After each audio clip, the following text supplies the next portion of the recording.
সূরা ইখলাস কখন পাঠ করলে সাথে সাথে ফলাফল পাবেন, ভালো করে বুঝেন। সূরা ইখলাস হচ্ছে পবিত্র কোরআনুল কারীমের ভিতরে ছোট সূরাদের ভিতরে অন্যতম একটি সূরা। তবে ফজিলতের দিক থেকে সূরা ইখলাস হচ্ছে গুরুত্বপূর্ণ ফজিলত, এবং এই সূরাটা এমন একটা সময় আল্লাহ পাক রব্বুল আলামিন নাজিল করে দিয়েছেন যখন আল্লাহ রাসূল সাল্লাল্লাহু আলাইহি ওয়াসাল্লাম দ্বীনের প্রচার করতে লাগলেন।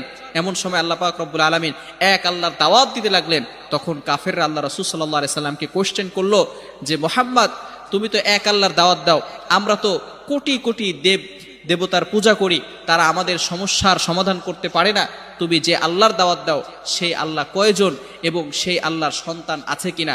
সাথে সাথে আল্লাহ পাক রব্বুল আলামিন এই কাফেরদের প্রশ্নের উত্তরে আল্লাহ রাসূল সাল্লাল্লাহু আলাইহি সাল্লামের কাছে এই সূরাটি নাজিল করলেন, কুল হুয়াল্লাহু আহাদ আল্লাহুস সামাদ লাম ইয়ালিদ ওয়া লাম ইউলাদ ওয়া লাম ইয়াকুল লাহু কুফুয়ান আহাদ।